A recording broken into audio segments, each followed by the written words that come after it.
My sister demanded I donate my cornea to her daughter because she's a model who needs her eyes for her career, while I'm just a programmer who stares at screens. My sister Gina called me in February demanding I donate my cornea to her daughter Mia, who needed a transplant after an infection damaged her vision. I said I was sorry to hear about Mia's condition, and asked why Gina wasn't donating since she was the mother and would be the best match. Gina laughed and said she was a professional model who needed both eyes for her career while I worked from home as a programmer, so losing vision in one eye wouldn't affect my income. She actually said my appearance didn't matter for my job, but her face was her livelihood, so it made logical sense for me to be the donor. I told her that was insane and she couldn't expect me to give up my cornea because she thought her eyes were more valuable than mine. She said I was being selfish and that Mia was young and had her whole life ahead while I was 35 and single, so I didn't need perfect vision to attract anyone. She said I spent all day looking at computer screens anyway, so one eye would be sufficient for my lifestyle. When I refused, Gina started calling me every day with new arguments about why I should donate instead of her. She said models needed depth perception for photo shoots while programmers could work with one eye. She said she had contracts that specified she maintain her appearance while I had no such obligations. She said her husband would leave her if she had any facial surgeries, but I had nobody to impress.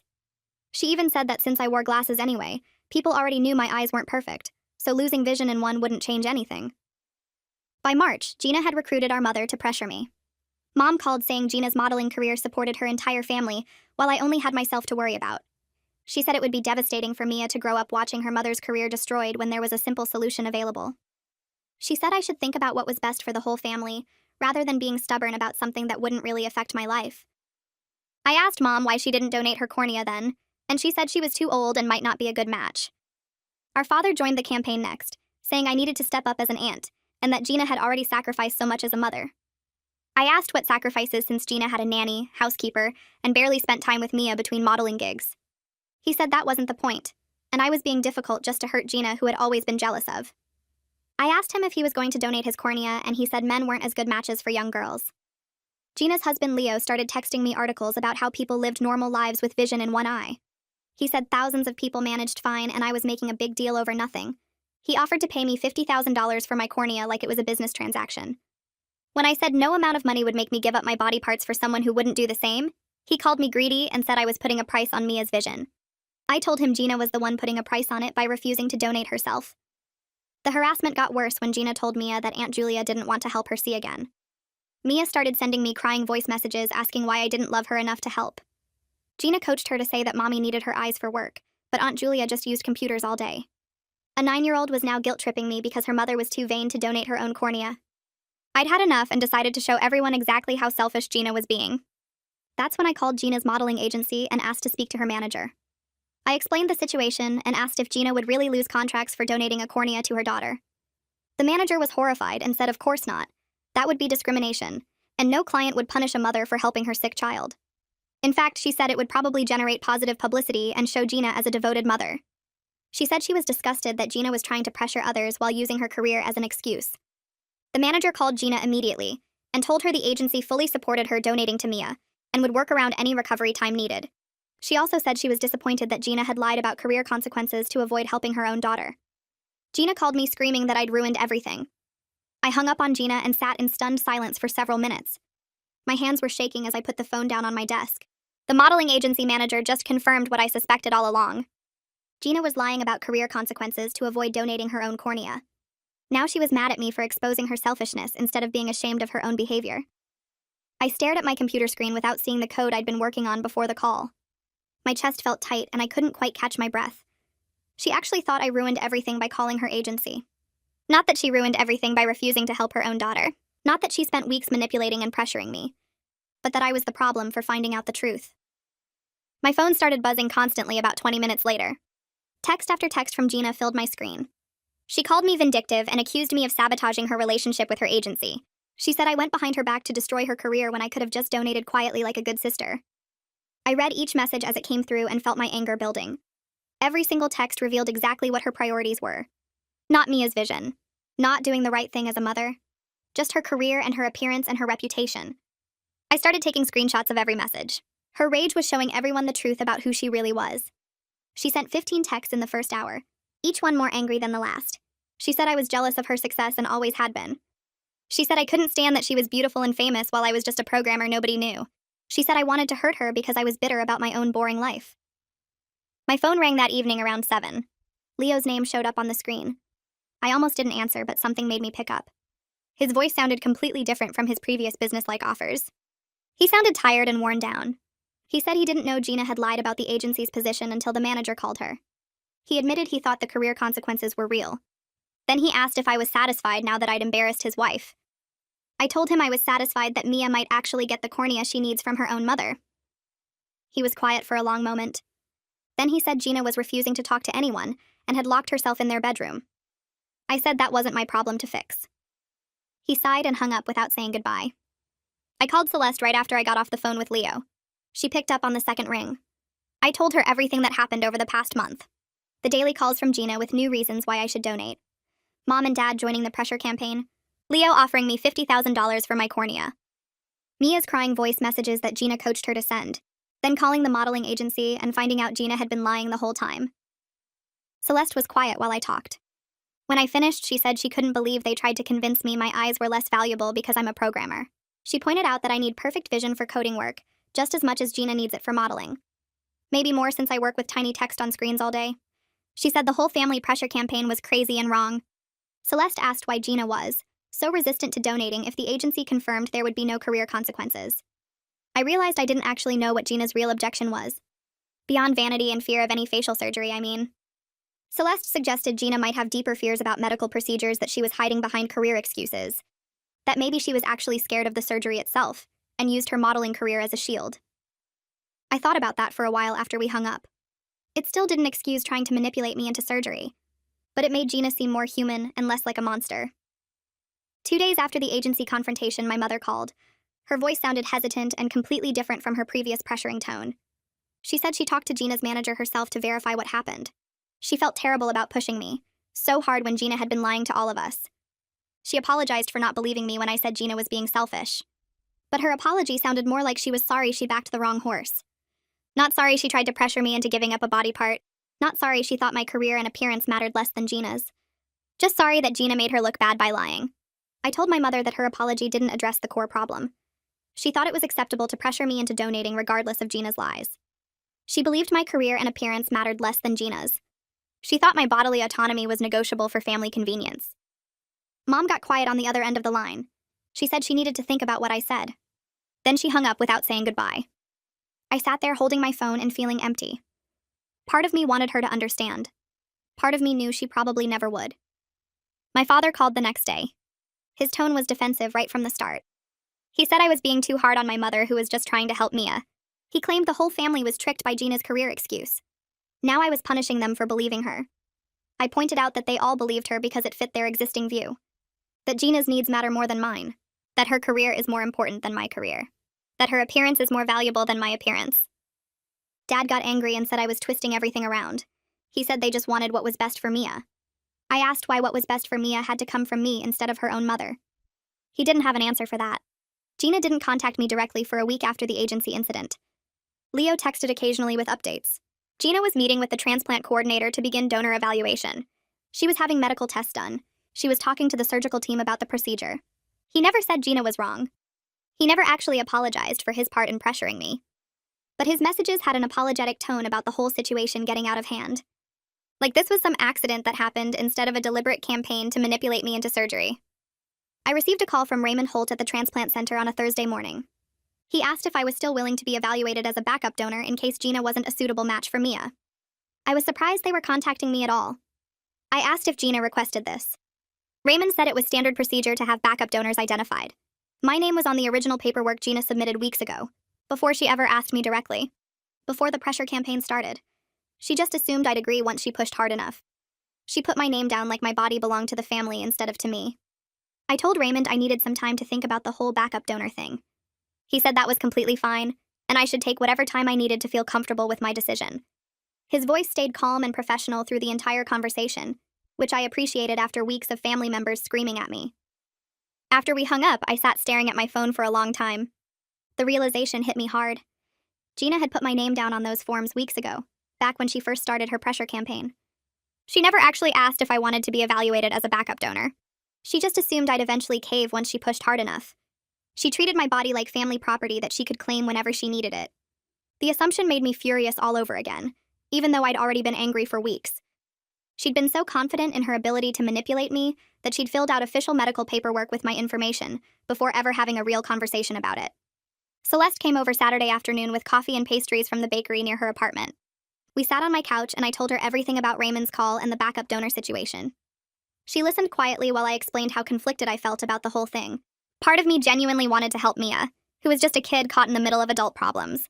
But another part of me worried that agreeing to be backup would send the message that my family's manipulation tactics worked. Celeste pointed out something I hadn't fully considered. Being a backup donor meant I'd only donate if Gina medically couldn't. It wasn't the same as being first choice or letting my family pressure me into surgery. If Gina went through with her donation like she was supposed to, I'd never actually have to donate at all. I admitted that made sense, but I still felt weird about the whole situation. Celeste said that was totally normal given how my family had treated me for the past 2 months. She suggested I might want to talk to a professional therapist about processing everything that happened, since family manipulation campaigns weren't exactly standard life experiences that friends could fully help with. I spent Sunday searching online for therapists who specialized in family dynamics and boundary issues. Most of the websites looked generic and unhelpful, but one therapist named Miriam Shepard had a profile that mentioned working with adults dealing with family pressure and guilt. Her office was only 20 minutes from my apartment. I called her number Monday morning and explained briefly that I needed help processing a complicated family situation involving medical pressure. She had an opening the following Thursday, and I booked it immediately. I'd never done therapy before in my life. My family always acted like therapy was something other people needed, not us. But this whole cornea situation had me questioning basically every family relationship I had, and I needed someone objective to help me sort through it all. Thursday afternoon, I drove to Miriam's office feeling nervous about the whole therapy thing. Her waiting room had comfortable chairs and calm music playing softly. When she called me back to her office, she looked like a regular person, not some intimidating expert. She asked me to tell her what brought me in, and I started explaining the cornea donation demand. Once I got started talking, everything just poured out. The initial phone call from Gina, the daily pressure campaign, my mother's calls about family obligations, my father's accusations of jealousy, Leo's $50,000 offer, Mia's coached guilt messages, the modeling agency confrontation, and now the backup donor situation. Miriam asked detailed questions about my childhood and relationship with Gina. As I answered, I started noticing patterns I'd never really thought about before. Gina was always the pretty one whose modeling career started when she was 12. Our parents treated her modeling work like this precious thing that needed protection. I was the smart one who got good grades and went to college for computer science. Everyone expected me to be self-sufficient and understanding about Gina's needs coming first. When Gina needed money for modeling portfolios, I was expected to understand why my college fund got raided.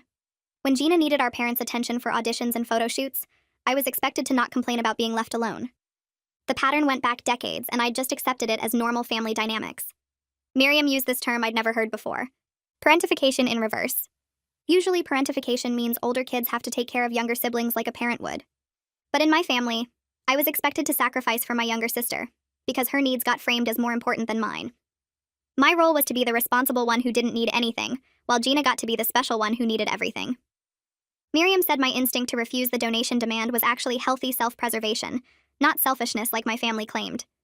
She explained that I'd spent my whole life accepting that my needs mattered less than Gina's needs, and finally saying no was me starting to value myself properly. I actually started crying in her office, which surprised me. I hadn't cried through this whole situation despite all the pressure and manipulation. But sitting there hearing someone validate that my feelings were reasonable and my boundaries were healthy just broke something open.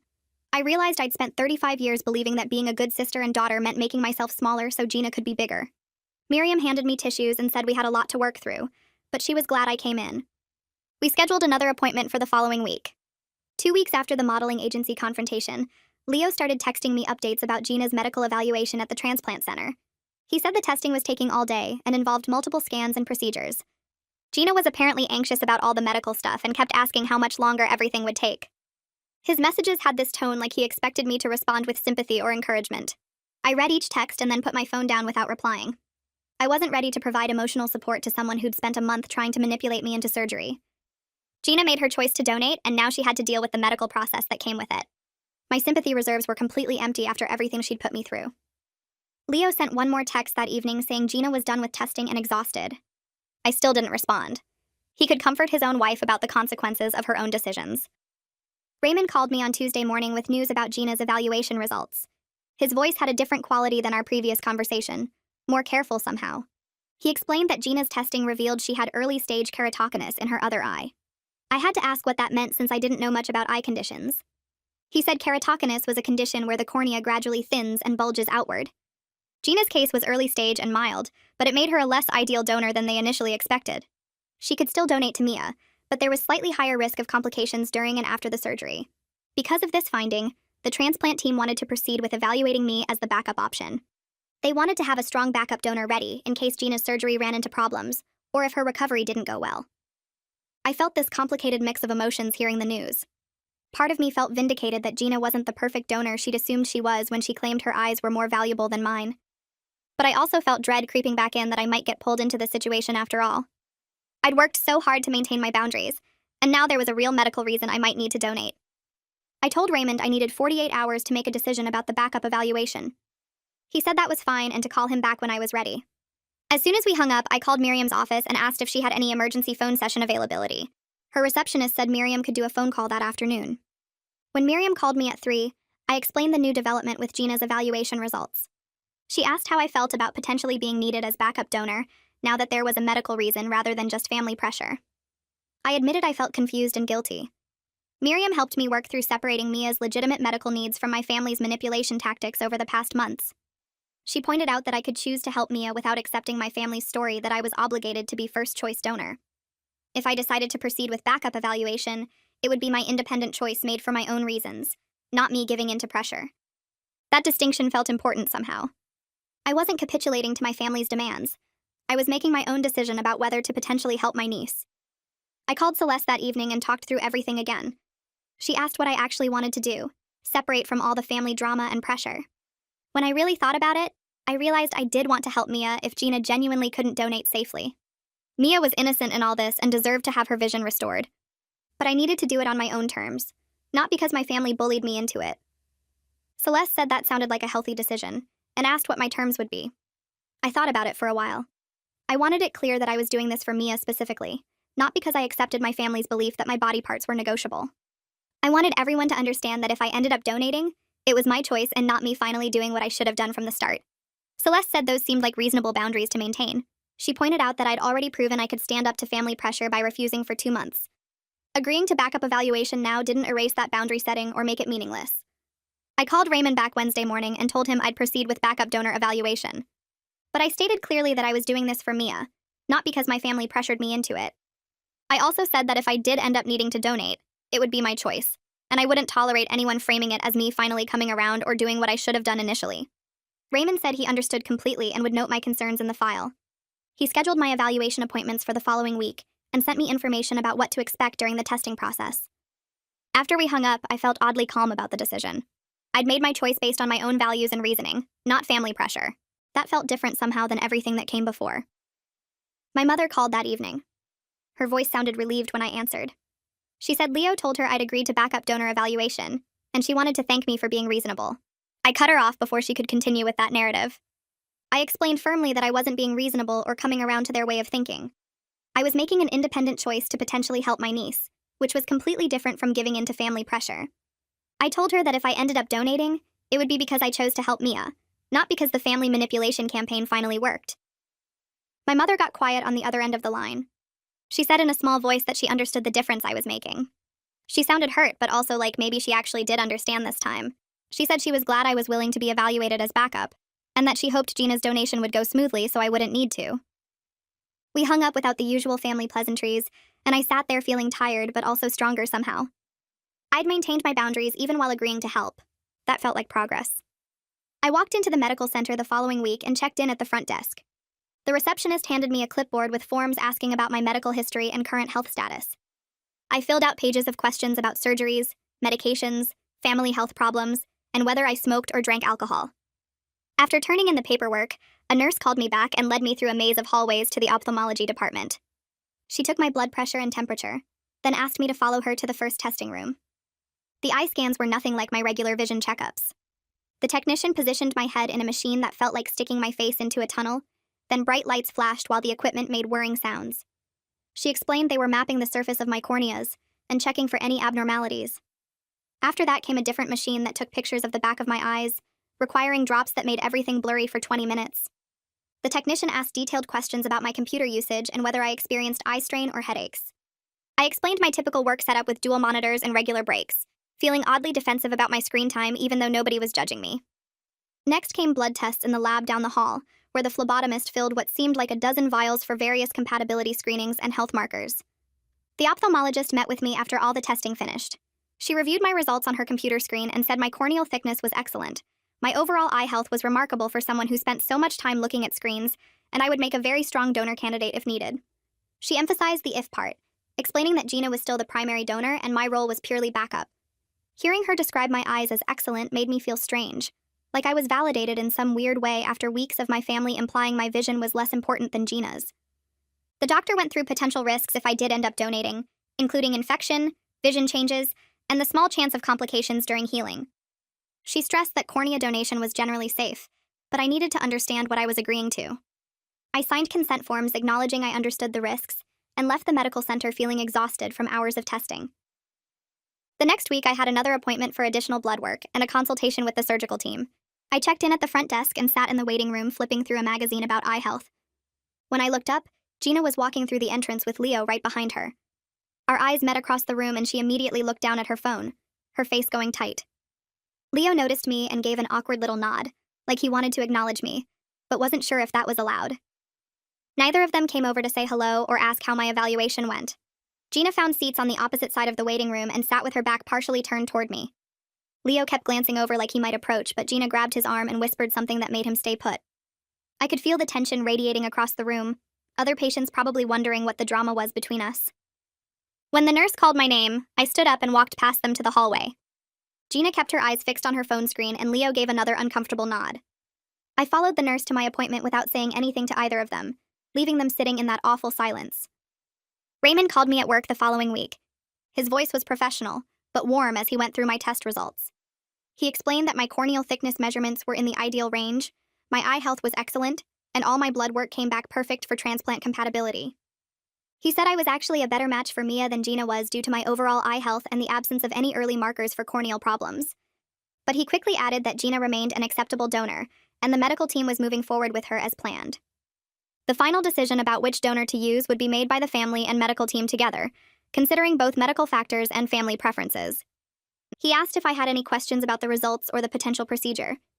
I asked what made me a better match than Gina, and he explained that my corneas were slightly thicker and healthier, which generally led to better outcomes.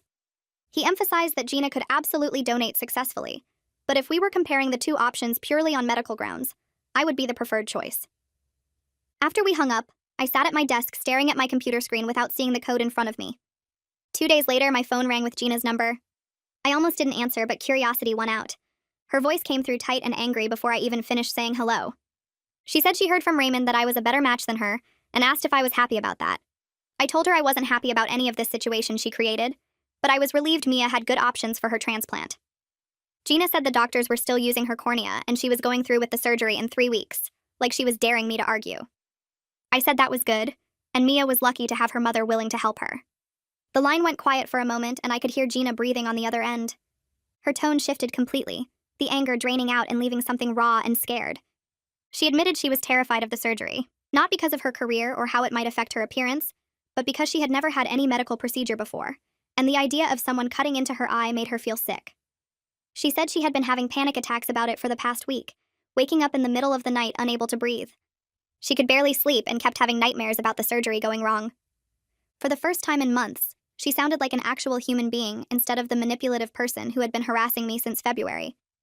I felt a flicker of sympathy despite everything that had happened, understanding that fear of medical procedures was real and valid. I told Gina that her fear was completely understandable and normal.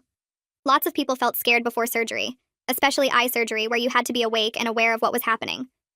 I suggested she talk to the surgical team about anxiety management options, like medication before the procedure or techniques to help her stay calm. She was quiet for a moment, then asked in a small voice if I would consider being the donor instead since I was a better match anyway. I said no firmly. She made this choice when she refused to donate initially, and spent weeks trying to manipulate me into surgery instead. Now she needed to follow through with the consequences of her decisions. I wasn't going to rescue her from a situation she created just because she was scared.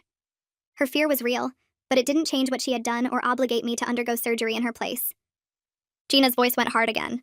She said I was punishing her by making her go through with surgery when there was a better option available. She accused me of being vindictive and using this situation to get back at her for everything that happened.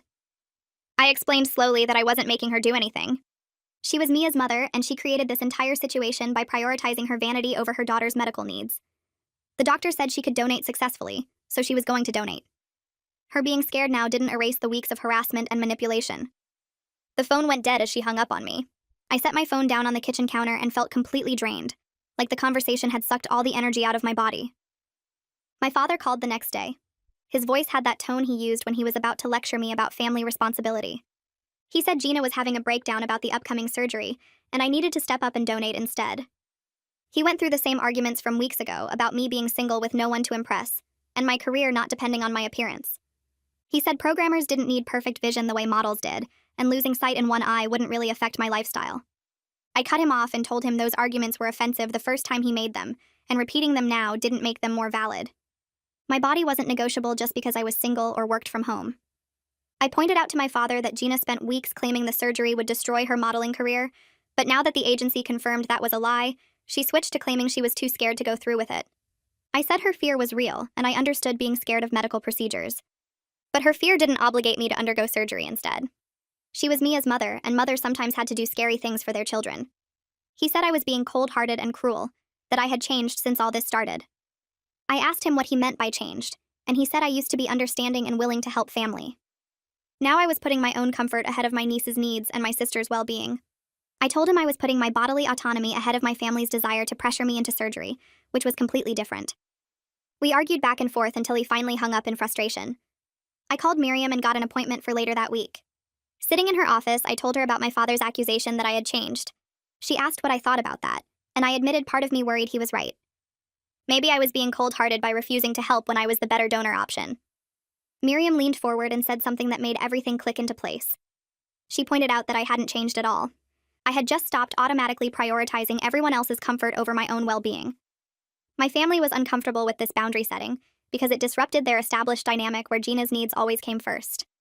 They interpreted my self-protection as me being difficult or cold because they were used to me accommodating whatever they wanted. She said my family's discomfort with my boundaries didn't mean the boundaries were wrong.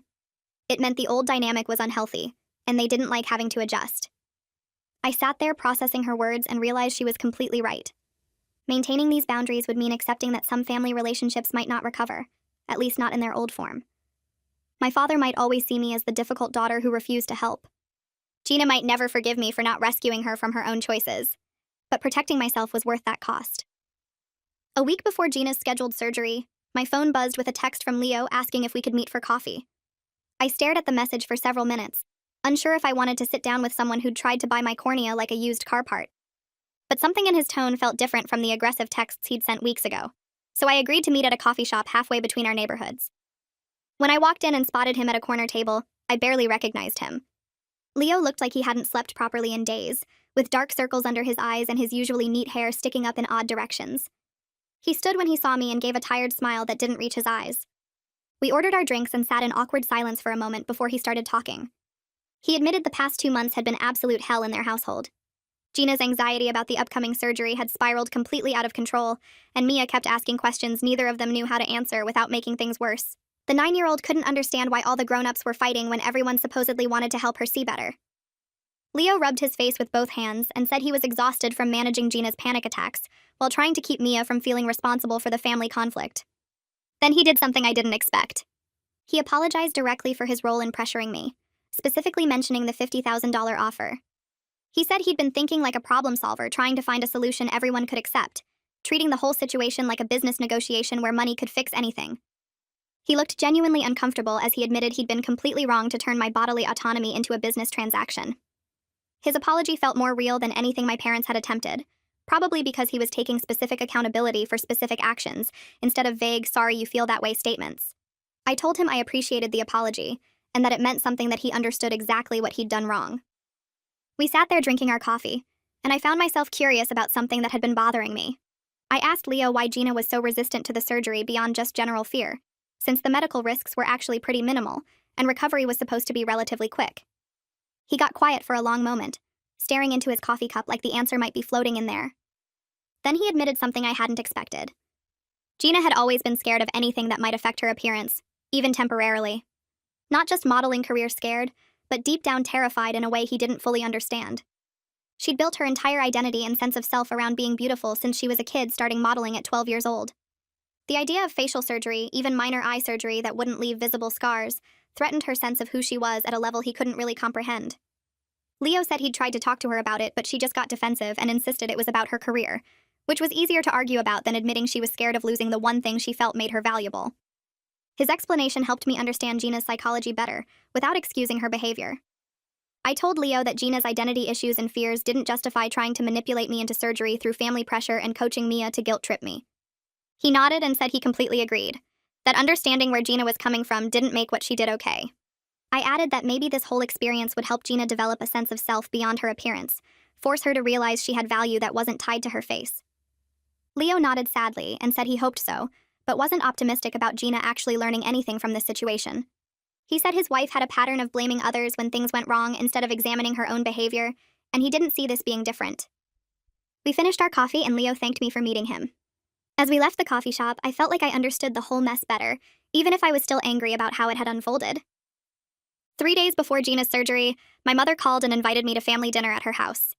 I declined immediately, not ready to sit through an awkward meal with everyone pretending the past months hadn't happened. But then my mother said Mia would be there and really wanted to see me. She said my niece kept asking when Aunt Julia was coming over again. I felt trapped because I didn't want to punish Mia for her mother's behavior, so I agreed to come for Mia's sake. I knew it would be uncomfortable, but I wanted to maintain some connection with my niece through all this adult conflict. When I arrived at my parents' house that evening, the atmosphere was so tense you could practically taste it. Everyone was being overly polite and carefully avoiding any mention of corneas, surgeries, or the massive family fight that had consumed the past months. Mia ran up and hugged me as soon as I walked in, wrapping her small arms around my waist. She looked up at me with her damaged vision and asked if I was still mad at Mommy. I knelt down to her level and told her that grown-ups sometimes disagree about important things, but I loved her very much, and none of this was her fault. She seemed satisfied with that answer and pulled me toward the living room to show me a new toy. Dinner itself was painful in how fake pleasant everyone acted. My father asked about my work in this overly interested tone, like he was trying to prove he cared about my career. My mother kept offering me more food and fussing over whether I was comfortable. Gina sat across the table from me and barely made eye contact, pushing food around her plate and responding to questions in short sentences. Leo tried to keep conversation flowing with safe topics about weather and neighborhood news. Mia chattered happily about school, oblivious to the tension surrounding her. After dinner, Mia pulled me aside to her room and asked if I wanted to see her drawings. As we sat on her bedroom floor, she suddenly asked in a small voice if I was going to give her my eye since Mommy was scared. I felt shocked that she knew these details and wondered what conversations she'd overheard or what Gina had told her. I carefully explained that Mommy was going to be very brave and help her, and that sometimes being brave means doing things even when we're scared. Mia nodded seriously and said she was scared too about the surgery. I told her that was okay, that it was normal to be scared of things we don't understand. She seemed satisfied with this answer and showed me drawings she'd made about getting to see clearly again after the surgery. The pictures showed her seeing flowers and butterflies and her family's faces in bright colors. My heart hurt looking at these hopeful drawings from a kid who'd been caught in the middle of adult manipulation. As I was leaving the family dinner, pulling on my jacket near the front door, Gina suddenly appeared and caught me before I could escape. She said she was sorry for everything that happened. Her apology came out rushed and uncomfortable, the words tumbling over each other like she'd practiced them but didn't really mean them. I could tell someone had told her she needed to apologize rather than her genuinely understanding what she'd done wrong. She kept glancing toward the living room where everyone else was, like she was performing for an audience. I thanked her for apologizing, but didn't say I forgave her, and her face tightened with clear disappointment at my response. She'd expected me to immediately accept and move on, returning to our normal family dynamic. When I didn't give her that satisfaction, she turned and walked away without another word. The day before Gina's surgery, Leo texted me that Gina was at the hospital for pre-op appointments and asked him to let me know the surgery was scheduled for tomorrow morning at 7. I appreciated the update and sent a message back saying I hoped everything went smoothly for Mia's sake. I deliberately didn't include any personal well wishes for Gina, and Leo didn't seem surprised by the omission. He just sent back a thumbs up and said he'd update me after the surgery. I tried to work the day of Gina's surgery but found myself completely unable to focus on my code. I kept checking my phone every few minutes, waiting for updates even though I'd told myself I didn't care how Gina was doing. Around noon, Leo finally texted that the surgery went well and Gina was in recovery. The transplant would happen tomorrow once they'd prepared Mia and confirmed the cornea was viable for the procedure. I felt this complicated mix of relief for Mia and weird emotions about Gina. I was glad she'd gone through with it and Mia would get the medical care she needed. But I was still angry about the months of manipulation, the family pressure campaign, the attempt to make me feel guilty for protecting my own body. Gina doing what she should have done from the beginning didn't erase all the harm she'd caused trying to avoid it. The next morning, Leo started texting me updates about Mia's transplant surgery. The first message came at 7:30 saying they'd just taken her back to the operating room, and the surgical team looked confident. I stared at my phone for a minute before responding that I hoped everything went smoothly. Another text arrived around 9 saying the procedure was progressing well, and the doctors were pleased with how the cornea looked. I tried to focus on work but kept checking my phone every few minutes. Leo sent another update at 10:30 that they were finishing up, and everything had gone perfectly according to the surgical team. I felt this wave of relief wash over me knowing Mia would finally get the vision correction she needed. The final text came just before noon confirming Mia was in recovery, and the prognosis was excellent for restored vision. She'd need weeks of recovery with special eye drops and limited activity, but the transplant had been successful. I immediately sent back a message saying I was genuinely glad she was doing well, and hoped her recovery went smoothly. Leo responded with a simple thank you and said he'd keep me posted on her progress. My mother called 3 days later with that particular tone in her voice that meant she wanted something from me. She started by asking how I was doing and making small talk about the weather, before getting to her real reason for calling. She said Gina's recovery was apparently much harder than anyone expected, with significant pain and anxiety about the healing process. She mentioned that Gina was struggling emotionally and could really use some family support right now. The implication was obvious without her directly stating it. I could hear in her voice that she expected me to volunteer to visit or at least call Gina to check on her. I took a breath and told my mother very clearly that Gina had Leo for support, plus the nanny and both her parents living nearby. I pointed out that she wasn't lacking for people to help her through recovery. My mother went quiet for a second before saying that family support was different, and Gina was having a particularly difficult time. I told her directly that I wasn't ready to provide comfort to someone who hadn't genuinely acknowledged the harm she caused over the past months. My mother sighed and said she understood but clearly didn't agree with my position. She ended the call shortly after that with an awkward goodbye. 2 weeks after both surgeries, my mother called again asking if I wanted to meet her for lunch. She specified just the two of us without other family members present. She said she'd been thinking a lot about what I said regarding her previous apology and wanted to have a real conversation about our family dynamics. I felt skeptical hearing this because my mother had never been one for deep emotional conversations about family patterns. But something in her voice sounded different this time, less defensive and more genuinely uncertain. I agreed to meet her at a restaurant near my apartment the following Saturday. The whole week leading up to lunch, I wondered if she was actually ready to acknowledge the problematic patterns, or if this was another attempt to smooth things over without real change. Saturday arrived and I got to the restaurant first, choosing a quiet table near the back. My mother walked in looking nervous and gave me a tentative smile as she sat down. We ordered food and made awkward small talk about work and weather until our meals arrived. Then my mother put down her fork and looked at me with an expression I'd rarely seen on her face. She admitted that she'd always treated Gina as more fragile and in need of protection because of her modeling career and beauty-focused identity. She said watching me stand up to the whole family had made her realize how much she'd dismissed my needs and feelings over the years. She'd always expected me to be the reasonable one who accommodated Gina's demands without complaint. Her voice got shaky as she talked about realizing she'd participated in making me feel less important than my sister. This acknowledgement felt different from her previous apology, that had seemed more about smoothing over conflict than genuine understanding. I felt some of the anger I'd been carrying toward her start to soften as she continued talking. My mother asked what she could do to repair our relationship going forward. I appreciated that she was asking instead of assuming things could just go back to normal. I told her honestly that I needed her to stop expecting me to sacrifice for Gina's benefit in the future. I explained that I was willing to rebuild our relationship, but it required her treating both daughters' needs as equally important, rather than automatically prioritizing Gina. I said I needed her to respect my boundaries even when that meant disappointing Gina or making family situations more complicated. My mother's eyes filled with tears and she reached across the table to squeeze my hand. She agreed and said she wanted to do better, that she hadn't realized how much damage the favoritism had caused until this situation forced her to see it clearly. I felt cautiously hopeful for the first time in months that our relationship might actually improve with genuine effort from both of us. 3 weeks after the surgeries, Leo started sending me photos of Mia's progress. The first batch showed her smiling face with a protective eye covering and excited messages about how much better she could already see. He sent updates every few days showing the gradual improvement in her vision. The transplant was healing beautifully according to her doctors, and Mia could see much more clearly than before her infection damaged her eye. One message included a photo of detailed drawings Mia had made showing flowers and butterflies with intricate patterns she couldn't have seen clearly enough to draw before. Leo's text said she was thrilled about being able to see her mother's face properly again, and kept pointing out small details she'd been missing. I looked at those drawings and felt genuinely happy for my niece.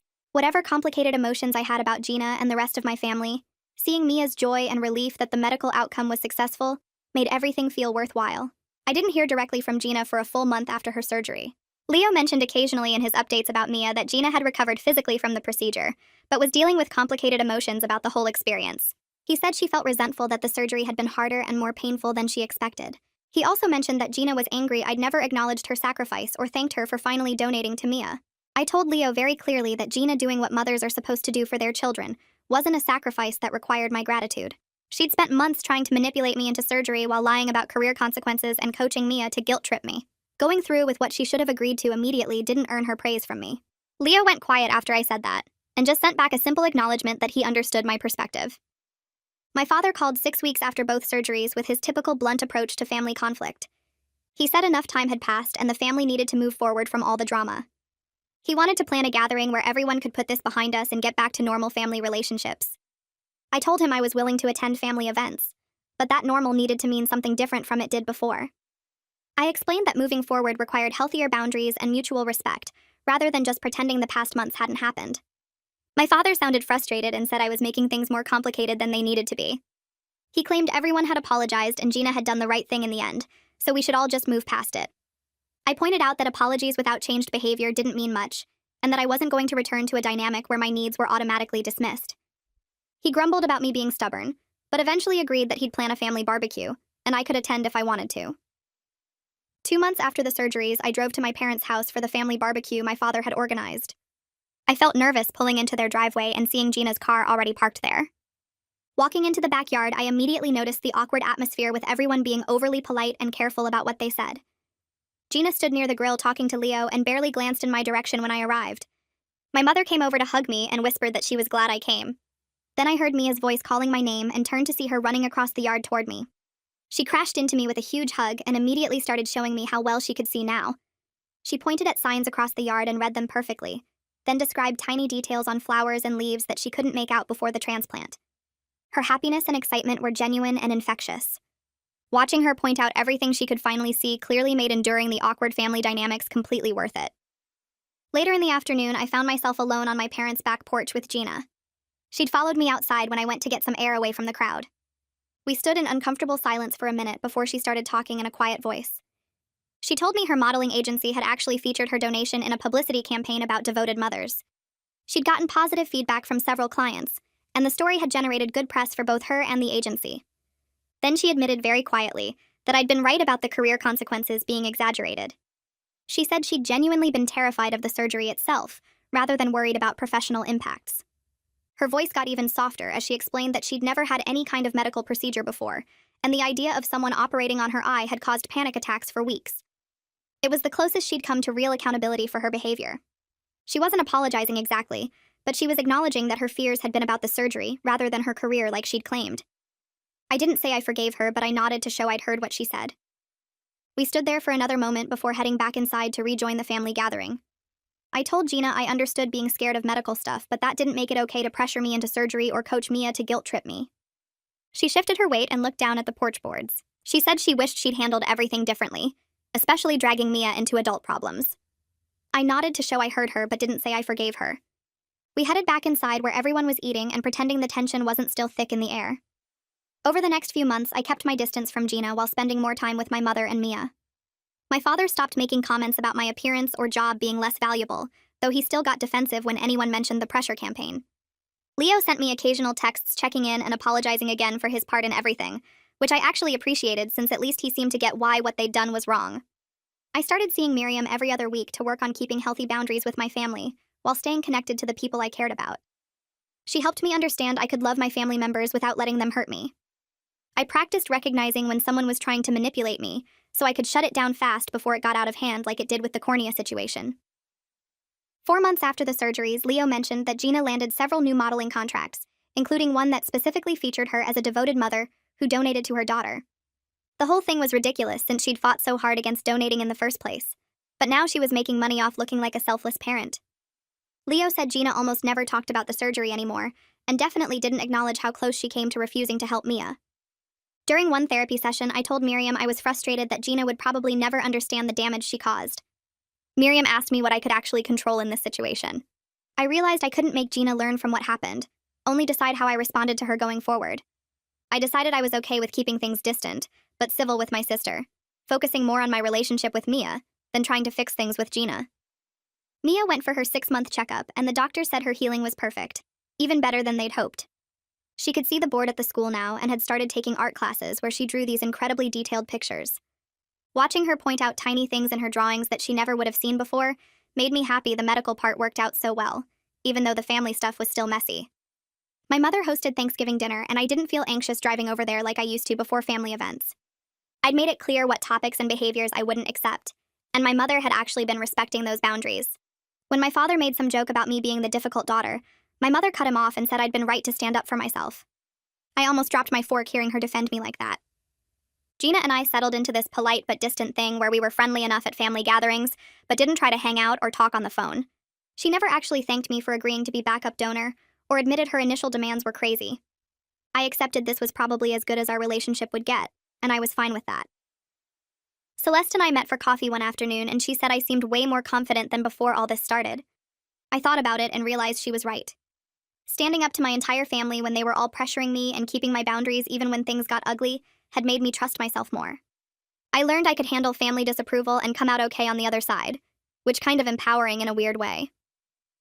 6 months after the surgeries, I sat at my desk one evening thinking about how much the experience changed my view of family obligations and bodily autonomy. I was glad Mia got the medical care she needed and that Gina eventually did what a mother should do. But I was also glad I refused to let them manipulate me into donating, because teaching my family that my boundaries actually mattered was worth all the temporary conflict and awkwardness. Mom started calling me every Sunday afternoon, asking how my week went and actually listening when I told her about the project I was building at work. She asked questions about the code and what problems I was solving, instead of just waiting for her turn to talk about Gina's latest photo shoot. One Sunday, she mentioned she'd been reading about programming languages online so she could understand my work better, and I almost dropped my phone hearing that. She also stopped making those little comments about my clothes or asking when I was going to meet someone, which made family calls way less stressful than they used to be. Leo texted me photos of Mia reading chapter books and doing detailed coloring projects that showed how well her vision had recovered. He'd also send messages complaining about Gina spending 2 hours getting ready for grocery store trips, or freaking out about a tiny wrinkle she noticed in the mirror. I kept my responses friendly but short, usually just congratulating Mia's progress or saying something neutral about Gina's behavior. When he started asking for advice about dealing with Gina's vanity, I told him I wasn't the right person to talk to about his marriage, and he should probably find a therapist for that. He backed off after that and stuck to just sending updates about Mia, which worked better for both of us. The elementary school art show was in their cafeteria with student work covering every wall and table. Mia grabbed my hand the second I walked in and dragged me to her section, bouncing with excitement as she pointed out each drawing she'd made. She had this incredible sketch of a butterfly with tiny details in the wing patterns that she said she could never have drawn before the surgery because she couldn't see the small parts clearly enough. Gina was there with her phone out taking constant photos and videos, posting them to her social media with captions about her talented daughter. The documentation thing annoyed me because it felt like Gina was making everything about her online image, but at least she showed up and seemed genuinely interested in what Mia created. 8 months after Gina first demanded my cornea, Dad called and asked if he could take me to lunch. We met at this diner near my apartment, and he spent the first 10 minutes making awkward small talk about the weather and traffic. Then he put down his menu and said he owed me a real apology for how he acted during the whole transplant situation. He admitted he was wrong to say my career didn't matter as much as Gina's, and that my appearance was less important because I worked from home. He said he'd been thinking about how he always expected me to be the easy daughter who didn't need attention, while Gina got special treatment because she seemed more fragile. He told me he was proud of how I stood up for myself even when the whole family was against me, and that took real strength he didn't appreciate at the time. His voice cracked a little when he said it, and I could tell he actually meant it, so I told him I accepted his apology and wanted to move forward with a better relationship. Gina landed several new modeling contracts over the next few months, and her agent made her donation story part of her professional brand. She did interviews for parenting magazines talking about the sacrifice mothers make for their children and how donating her cornea was the most important thing she'd ever done. I saw the articles online and found the whole thing pretty ridiculous considering how hard she fought against donating in the first place, but the positive publicity made her nicer at family gatherings. She smiled more and didn't make as many cutting remarks about other people, probably because she was riding high on all the attention and praise. I never pointed out how fake the devoted mother image was compared to her actual behavior during those months of pressure and manipulation. Sitting at my desk one evening working on a debugging problem, I realized I didn't feel that burning anger anymore when I thought about February and March. The whole experience sucked and my family's behavior was wrong, but I learned important stuff about setting boundaries and trusting my own judgment even when everyone else disagreed. I was way more confident now in my decisions and less likely to second-guess myself when someone tried to pressure me into something I didn't want to do. The therapy sessions with Miriam taught me how to recognize manipulation tactics early and shut them down before they got out of control. I could actually feel grateful for what I learned without pretending the situation itself was okay, or that my family handled things well. We had dinner at Mom's house a few weeks later with the whole family there, including Gina, Leo, and Mia. Halfway through the meal, Mia looked at me across the table and asked why I didn't give her my eye like Mommy did. The table got quiet and everyone stopped eating to see how I'd answer. I explained that mommies and daddies are parents who have special jobs taking care of their kids, and that's different from what aunts and uncles do. I said parents have responsibilities to help their children, that other family members don't have the same way.